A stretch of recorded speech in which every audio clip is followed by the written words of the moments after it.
Dear students, मैं विनय उपाध्याय अपने YouTube channel विनय sir chemistry classes में आज आपके लिए एक नया और ही बड़ा इंटरेस्टिंग टॉपिक वीवीटी यानी बैलेंस बॉन्ड थ्योरी लेकर आया हूं, जो केमिकल बॉन्डिंग का सबसे इम्पॉर्टेंट पार्ट है। वीवीटी बैलेंस बॉन्ड थ्योरी क्या है, बैलेंस बॉन्ड थ्योरी का यूज क्या है हमारी केमिस्ट्री में, और बैलेंस बॉन्ड थ्योरी के आधार पर हम किस प्रकार से कोवेलेंट बॉन्ड को समझाते हैं, और सिग्मा तथा पाई बॉन्ड यानी ओवरलैपिंग की सारी प्रोसेस हम इस पूरी वीडियो में देंगे। तो वीडियो में बने रहें, पूरी वीडियो अंत तक देखें, पूरा चैप्टर क्लियर हो जाएगा। वीडियो पसंद आएगी तो लाइक करिएगा, शेयर करिएगा और कमेंट करिएगा। और अभी तक जिन्होंने चैनल को सब्सक्राइब नहीं किया वो चैनल को सब्सक्राइब करके बेल आइकॉन प्रेस कर दें, ताकि लेटेस्ट वीडियो और अपडेट आपको मिलती रहे। तो चलिए बनते हैं वीडियो में और जानते हैं कि बैलेंस बॉन्ड थ्योरी है क्या। थोड़ा सा फ्लैशबैक में हम आपको लेके चलेंगे। पहले ये होता था कि हर एलिमेंट की, हर एक तत्व की प्रवृत्ति होती थी, उसके परमाणु की ये प्रवृत्ति होती थी कि वो इलेक्ट्रॉन को लॉस कर दे या इलेक्ट्रॉन को गेन कर ले, या इलेक्ट्रॉनों का जो है शेयर कर ले, साझा कर ले, या इलेक्ट्रॉन युग्म दान करके या युग्म दान ले करके, कैसे भी करके वो अपने नजदीकी अष्टक यानी उसके नजदीकी जो अक्रिय गैस हैं उनके जैसे अष्टक को प्राप्त करके स्थायी हो जाता है। जिसके आधार पर हमने आपको केमिकल बॉन्डिंग बताई थी, कितने प्रकार की होती है, 3 प्रकार की। पहली कौन सी थी, इलेक्ट्रो वैलेंट, दूसरी कौन सी थी, कोवैलेंट, और तीसरी कौन सी थी, कोऑर्डिनेट। यानी कुल मिलाकर के बॉन्डिंग कितने प्रकार की थी, इलेक्ट्रोवैलेंट, कोवैलेंट और कोऑर्डिनेट। इसमें यह कहा गया कि जब दो डिफरेंट स्पीसीज होंगे, ए और बी होंगे, और इनकी विद्युत ऋणताओं का अंतर बहुत अधिक होगा, अप्रॉक्सीमेट 1.6 और मैक्स देन 1.6, तो क्या होता था, इलेक्ट्रोवैलेंट बॉन्ड बनता था। उसके बाद कोवैलेंट बॉन्ड ये बताया जाता था कि जब ए और ए या बी यानी सेम स्पीसीज हो या स्पीसीज ऐसी हो, डिफरेंट हो, लेकिन उनकी इलेक्ट्रोनेगेटिविटी क्या हो, कम हो, जिसके कारण इनकी विद्युत ऋणताओं का अंतर 0 से अधिक हो। तो ऐसी दशा में क्या बन जाता था, कोवैलेंट बॉन्ड बन जाता था। ठीक है। थर्ड थिंग्स क्या थी कि कभी कभी इलेक्ट्रोवैलेंट और कोवैलेंट बॉन्ड के अलावा कुछ विशेष प्रकार के बॉन्ड पाए जाते थे, जिनको हमने कंपाउंड के बीच बीच में ही एरो के द्वारा दिखाया, वो कोऑर्डिनेट कंपाउंड, कोऑर्डिनेट बॉन्ड कहलाते थे। तो कुल मिलाकर के इलेक्ट्रॉन अपने अष्टक को, परमाणु अपने अष्टक को पूरा करने के लिए या तो इलेक्ट्रोवैलेंट होता था, या कोवैलेंट बॉन्ड बनाता था, या कोऑर्डिनेट बॉन्ड बनाता था। तो हमको बीच में पकड़ना किसको है, कोवैलेंट को।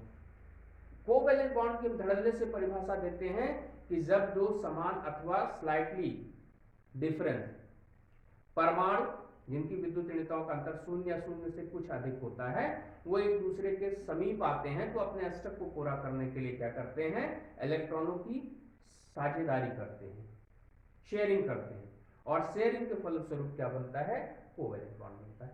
That is old concept.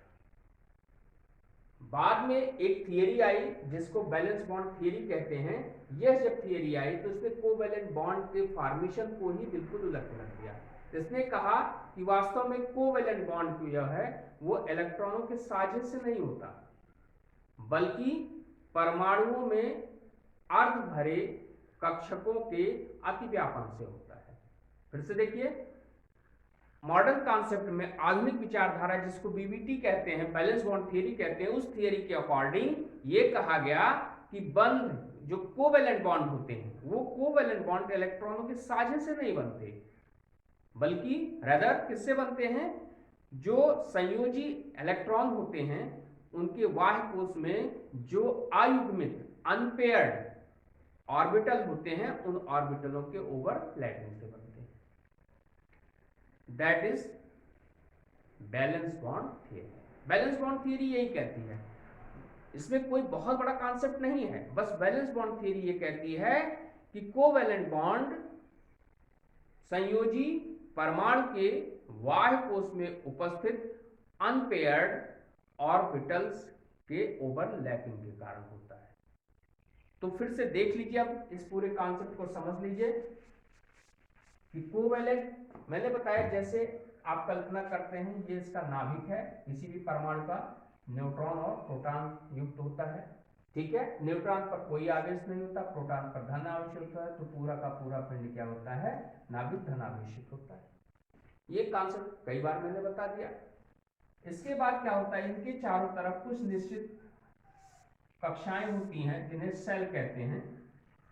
इन्हीं सेल में क्या होते हैं, इलेक्ट्रॉनों के पाए जाने की पॉसिबिलिटीज होती है। फिर वहीं ये बताया गया कि इन सेल में कुछ ट्राई डायमेंशनल एरियाज होते हैं जो डिफरेंट आकार के होते हैं। वो ट्राई डायमेंशनल एरियाज क्या हैं, एस पी डी एफ। ये ट्राई डायमेंशनल एरियाज हैं जिनमें इलेक्ट्रॉनों के पाए जाने की प्रायिकता सबसे अधिक होती है। पिछले चैप्टर्स में आपको पढ़ाया भी गया कि एस गोल होता है, ये डंबल होता है, डाई डंबल होता है, ठीक है। इस तरह से तमाम साइज बताई गई है। तो कह रहे हैं इस सेल में कुछ त्रिविम क्षेत्र होते हैं, ट्राई डायमेंशनल एरियाज होते हैं, वो एस के रूप में भी हो सकते हैं, पी के रूप में भी हो सकते हैं, डी और एफ के रूप में, जिनमें इलेक्ट्रॉनों को के पाए जाने की प्रायिकता पाई जाती है। एस में नंबर ऑफ ऑर्बिटल इस कोश में क्या होता है, एक होता है, जिसमें मैक्सिमम 2 पेयर्ड इलेक्ट्रॉन होते हैं, एक की दिशा क्लॉकवाइज और दूसरे की क्या होती है, एंटी क्लॉकवाइज। इसको फुलफिल ऑर्बिटल कहते हैं, ऑर्बिटल का पूर्ण भरा हुआ कहते हैं। पी में क्या होते हैं, 3 ऑर्बिटल होते हैं, इनको पी एक्स, पी वाई और पी जेड कहते हैं। इसमें क्या होता है, या इसको छोड़ दीजिए, आप खाली इतना जानिए कि 3 ऑर्बिटल्स होते हैं। इन ऑर्बिटल्स में एक ऑर्बिटल्स में मैक्सिमम कितने इलेक्ट्रॉन होते हैं, 2 इलेक्ट्रॉन होते हैं। इसी तरह डी में 5, 1 2 1 2 1 2 1 2 1 2 और इसमें 7।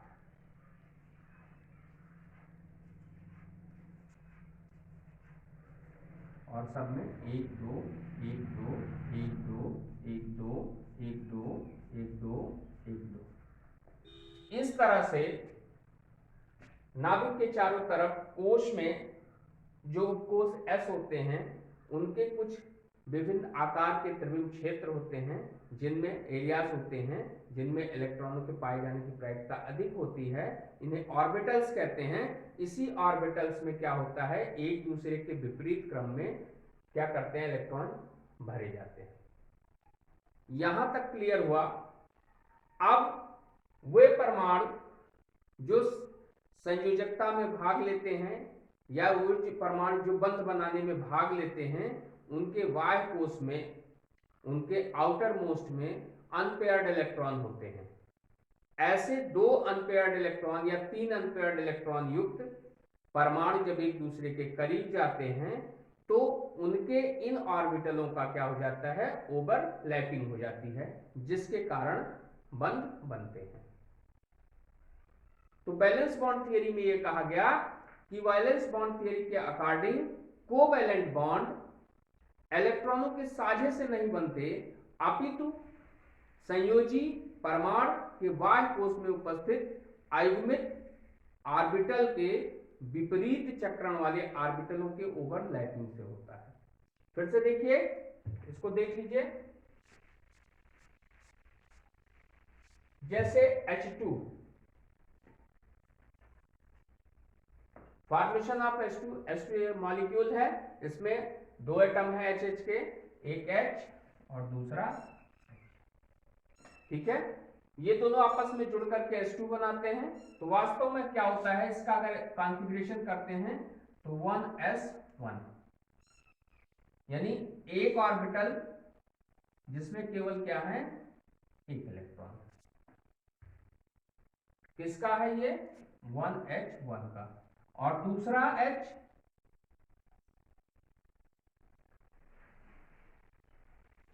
1h, इसमें भी क्या है, अब ये s ऑर्बिटल है यानी 1s1 है और ये भी 1s1 है। दोनों ऑर्बिटल अर्ध भरे हैं, हाफ फील्ड है। तो हाफ फील्ड होने के कारण एक ऑर्बिटल दूसरे ऑर्बिटल पर चढ़ जाएगा, यानी उसको ओवरलैप कर देगा।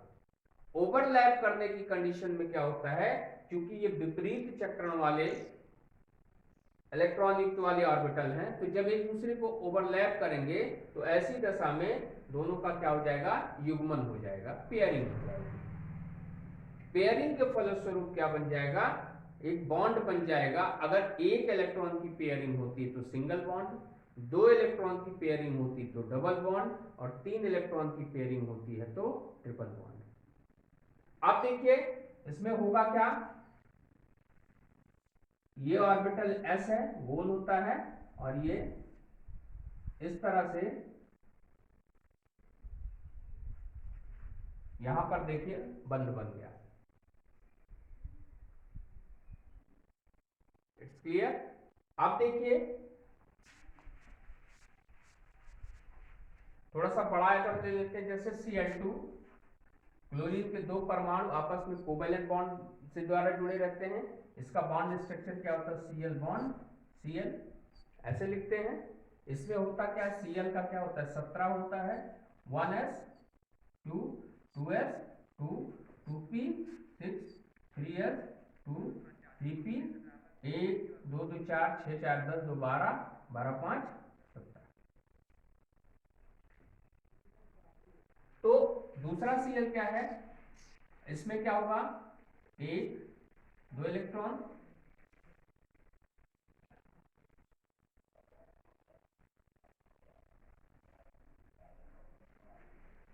एक दो एक दो एक दो एक दो, यहां तक हो गया। फिर इसके बाद देखिए 3s2 में ये हो गया, और इसमें देखिए एक दो और एक, 3p5 है। इसके बाद इस Cl का क्या होता है, 17, इसका क्या हो जाएगा, 1s 2 2s 2 2p 6 3s 2 3p5, इसका भी वही होगा।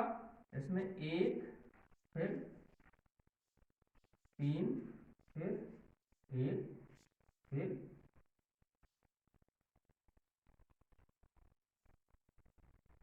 एक दो, और ये देखिए एक दो एक दो एक दो एक दो एक दो एक दो एक दो, होगा क्या, अब देख लीजिए इसमें ये क्या है, हाल फील्ड है, ये भी क्या है, हाल फील्ड है। दोनों अयुग्मित इलेक्ट्रॉन होते हैं। अयुग्मित इलेक्ट्रॉन वाले ऑर्बिटल आपस में क्या कर लेते हैं, ओवरलैप कर लेते हैं, और लैप करके ऊपर लैप करके क्या बनाते हैं, कोवेलेंट।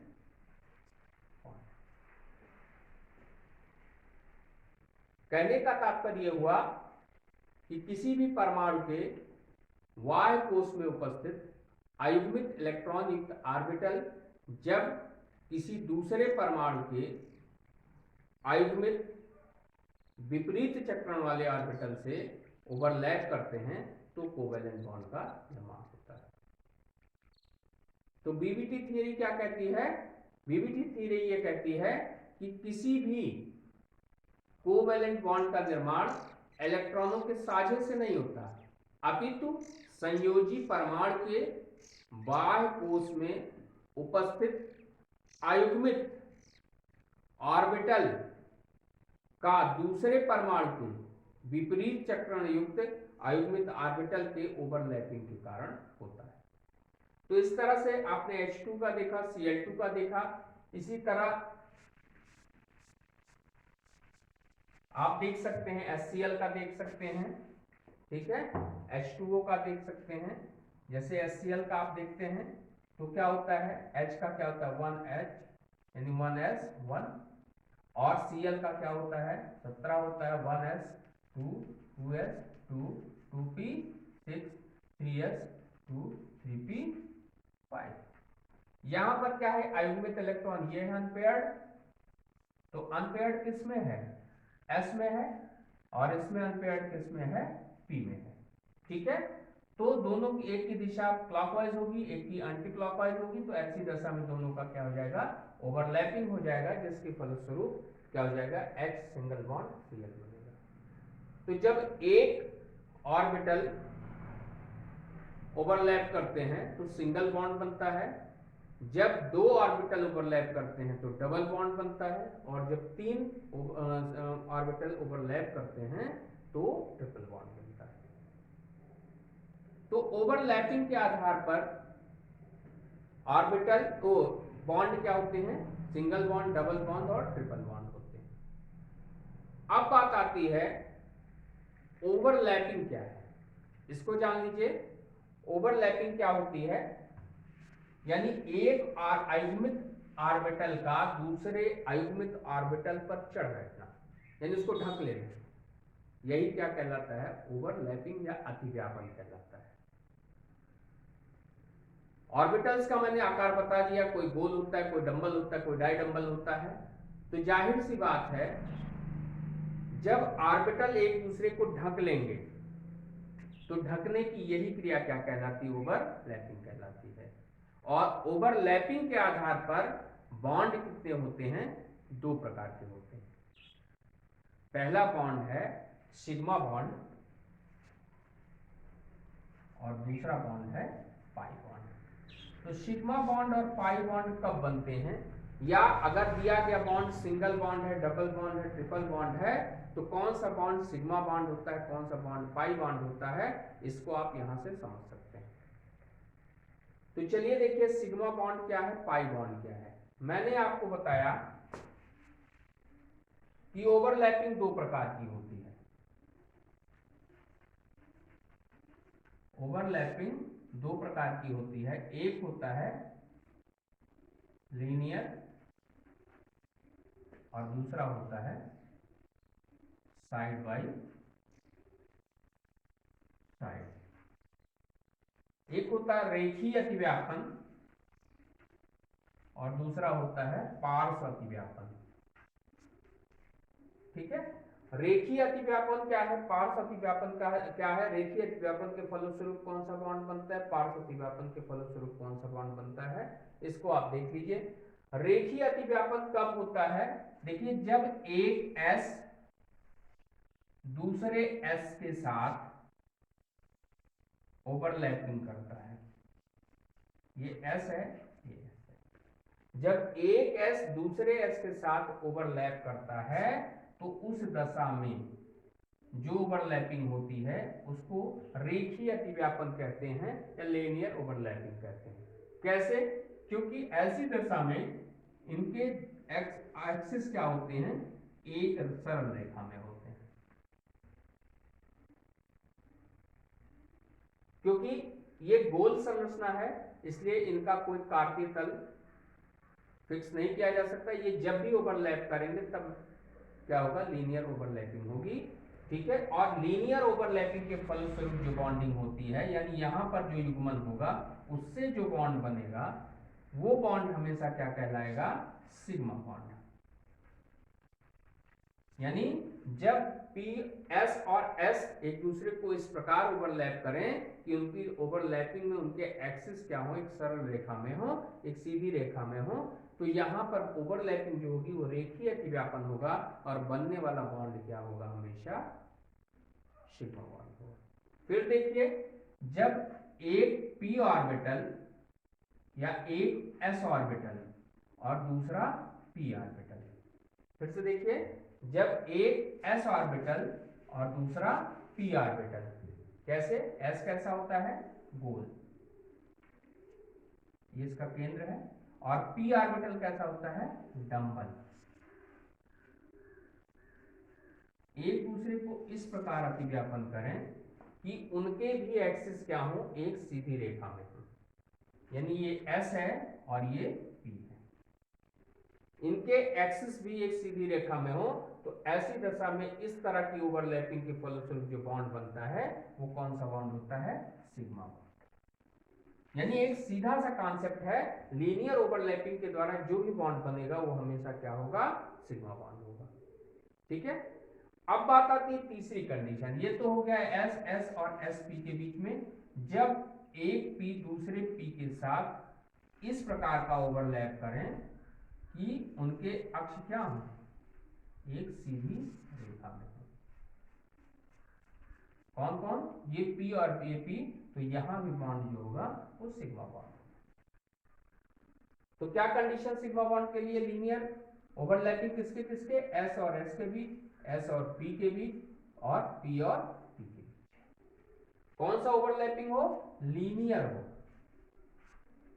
लाइनियर हो तो ऐसी दशा में बनने वाला बॉन्ड क्या होता है, सिग्मा बॉन्ड होता है। ठीक है। अब बात आती है साइड बाय साइड ओवरलैपिंग कब होती है, जब एक पी दूसरे पी के साथ इस प्रकार ओवरलैप करे कि उनके अक्ष, ये ओवरलैपिंग है, देख लीजिए, जब इस प्रकार ओवरलैपिंग करें तो उनके अक्ष एक दूसरे के क्या हो, पैरेलल हो, समांतर हो, तो यहां पे जो बॉन्ड बनेगा वो कहलाएगा पाई बॉन्ड। फिर से देखिए, मैंने आपको बताया कि ओवरलैपिंग क्या है, आयुग्मित यानी अनपेयर्ड ऑर्बिटल का दूसरे विपरीत चक्रण वाले इलेक्ट्रॉन के, आयुग्मित इलेक्ट्रॉन का एक दूसरे, वो ऑर्बिटल का एक दूसरे को ढकना ओवरलैपिंग कहलाता है। जैसे एक ये ऑर्बिटल है, ये आयुग्मित है, अनपेयर्ड है, इसमें एक सिंगल इलेक्ट्रॉन है, उसकी दिशा क्लॉकवाइज है। ये दूसरा ऑर्बिटल है दूसरे परमाणु का, जिसमें एक सिंगल इलेक्ट्रॉन है, लेकिन इस इलेक्ट्रॉन की दिशा क्या है, एंटी क्लॉकवाइज है, यानी एक दूसरे के विपरीत है। तो ये जब एक दूसरे को इस प्रकार से ढकेगा तो इसे कहते हैं ओवरलैपिंग। तो ओवरलैपिंग तो हुआ, लेकिन इनके बीच में एक बॉन्डिंग हो गई, एक बॉन्ड फॉर्मेशन हो गया। ये बॉन्ड फॉर्मेशन क्या कहलाता है, सिग्मा बॉन्ड कहलाता है। अब ओवरलैपिंग भी क्या कहलाती है, दो तरह की होती है। मैंने बताया कि जब एक एस दूसरे एस को, एक एस दूसरे पी को, अथवा दो पी पी को इस प्रकार से ओवरलैप करें कि वो क्या हो, एक सरल रेखा में हो, उनके एक्सिस एक सरल रेखा में हो, तो उसे कहते हैं सिग्मा बॉन्ड या लीनियर ओवरलैपिंग। और यही एक एक्सिस, अगर एक ऑर्बिटल दूसरे ऑर्बिटल यानी पी और पी जब एक दूसरे को इस प्रकार ढके कि दोनों के अक्ष एक पैरेलल हो, तो वहां पर क्या होता है, पाई बॉन्ड। तो सिग्मा बॉन्ड और पाई बॉन्ड आपका कॉन्सेप्ट क्लियर हो गया। अब कुछ एलिमेंट्स मैं बता दे रहा हूं, उसमें बता दूं कि कौन सा सिग्मा बॉन्ड है, कौन सा पाई बॉन्ड है। चलिए,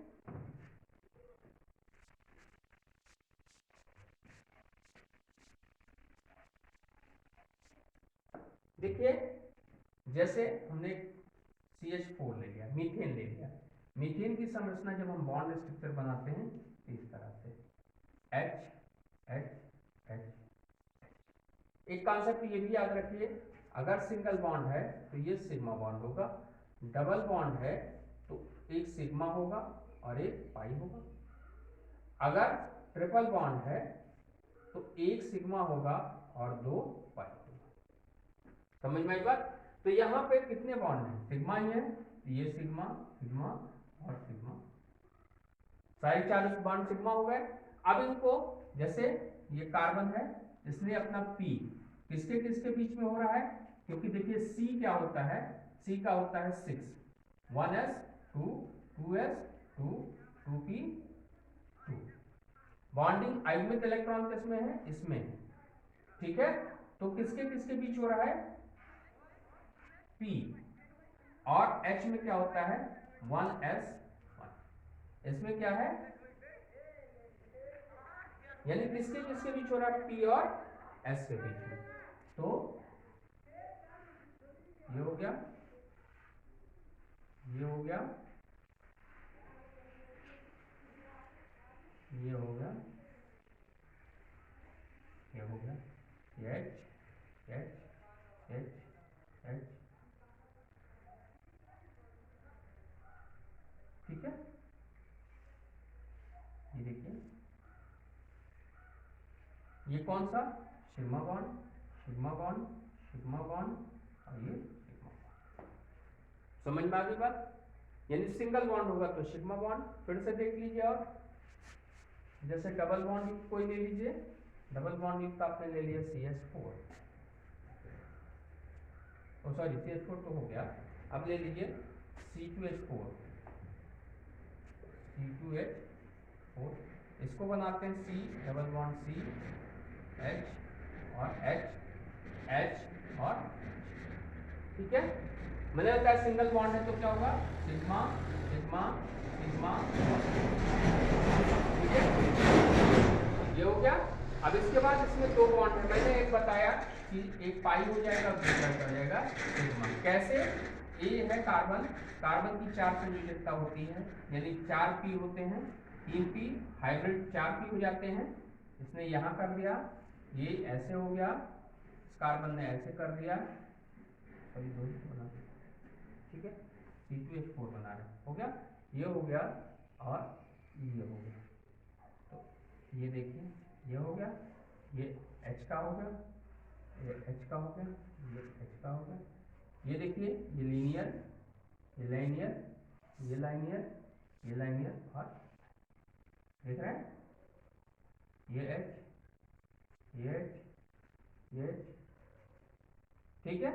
वैलेंसी 1 2 3 हो गई। अभी इसकी एक वैलेंसी है, इसने एक पी ऊपर रखा, इसने भी एक पी ऊपर रखा। तो ये चूंकि हमने फिगर में इतना दूर दूर दिखाया है, वास्तव में ये बहुत करीब होते हैं और ये इसको ओवरलैप करते हैं। हम ओवरलैप को थोड़ा सा इस तरह से लाइन द्वारा दिखा दे रहे हैं। तो यहाँ पर जो रिलेशनशिप बिटवीन बनेगा वो क्या होगा, पाई बॉन्ड, ये सिग्मा बॉन्ड, ये सिग्मा, ये सिग्मा, ये सिग्मा और क्लियर हो गया। अब एक ट्रिपल बॉन्ड वाला मैं दिखा दूं,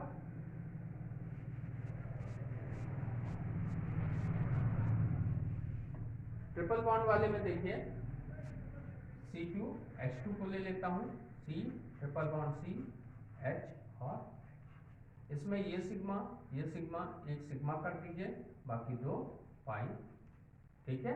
कार्बन है, कार्बन ने अपना एक इधर दे दिया, एक यहाँ दे दिया, इस कार्बन ने भी एक यहाँ दे दिया, एक यहाँ दे दिया। इसने हाइड्रोजन के साथ ठीक S के साथ P ने बना लिया, ये बन गया, ये भी, ये इसका रेखीय अतिव्यापन, ये इसका रेखीय अतिव्यापन, ये इसका रेखीय अतिव्यापन, लेकिन यहाँ पर दो पी बचे, एक पी ए दूसरा पी ए, एक पी ए और दूसरा पी ए, इसके बीच में एक बॉन्ड पाई बना, इसके बाद बीच में भी जो रिलेशन बना, यहाँ भी एक पाई बना। इस तरह से आप कंक्लूजन कर सकते हैं बीबीटी थियरी का। बीबीटी थियरी ये कहती है, एक सीधा कॉन्सेप्ट अपने दिमाग में बना लीजिए, बीबीटी थियरी ये कहती है कि वास्तव में कोवेलेंट बॉन्ड का निर्माण इलेक्ट्रॉनों के साझे से नहीं होता, अपितु संयोजी परमाणु के बाह्य कोश में उपस्थित आयुग्मित विपरीत चक्रण युक्त ऑर्बिटलों के ओवरलैपिंग से होता है।